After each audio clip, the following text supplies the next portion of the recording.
looking sonar instruments measuring ice thickness in the Arctic Circle.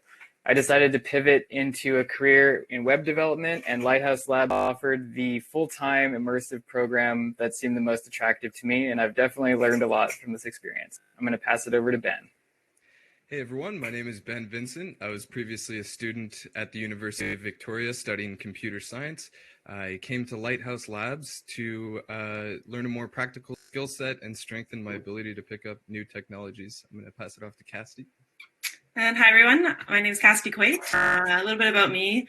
I have a degree in math and chemistry from the University of Victoria, and for the last few years I've been working as an account manager for a SaaS company here in Victoria. I was looking to make a transition into more of a technical role, and Lighthouse seemed to be like the perfect opportunity to develop the. It's been a whirlwind, but it's really solidified my love of problem solving and coding. And we're really excited to share our project with you today called Podopt. I came up with this idea about 6 months ago with a friend of mine who works in animal rescue. We wanted to create a platform that helps animal rescue societies better process the thousands of applications that they receive for their animals.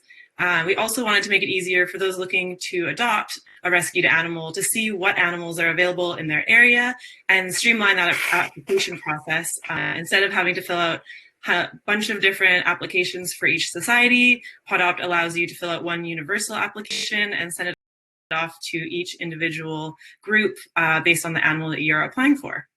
I'm going to pass it back to Ben, and he's going to talk a little bit about the technology that we use to build Podopt. Yeah, so for our tech stack, we went with JavaScript, React in the front end, and we went with a single page app.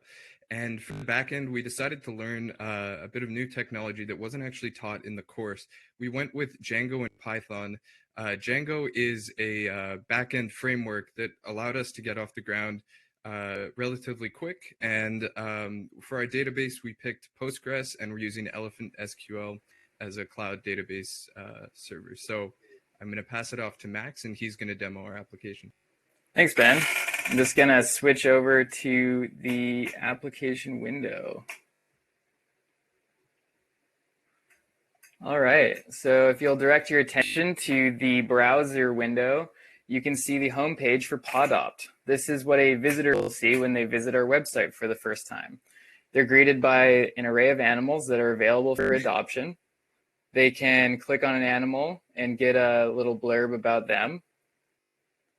And if they find one they like, they'll need to make an account in order to adopt them. So we're going to go ahead and log in as a pre-existing user.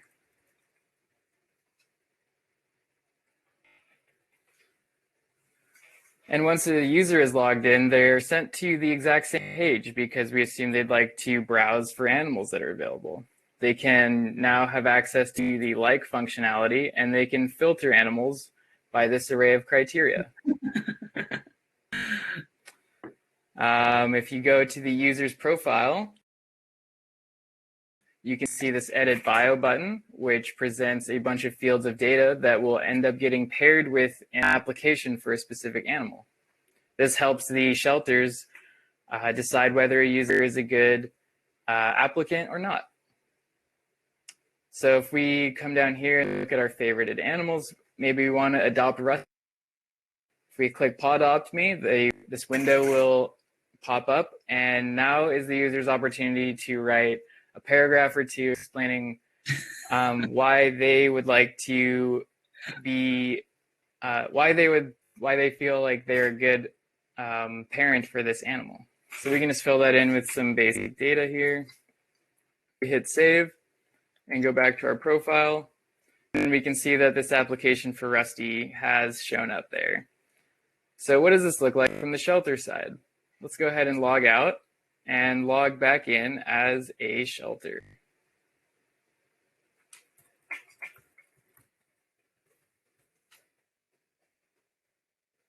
Now, when a shelter logs in, they're greeted by their dashboard where they can edit their own shelter's information. They can post a new animal and edit that animal's information as well. And down below here, you'll see that the application sent in by the previous user has arrived, and they can view that and decide whether they'd like to accept or deny this applicant. And with that, that concludes the user experience for Podopt. Thanks everyone for checking out our app. If you're interested in talking with us or you have any questions, feel free to come join our session. We'd be happy to hear from you. Thanks.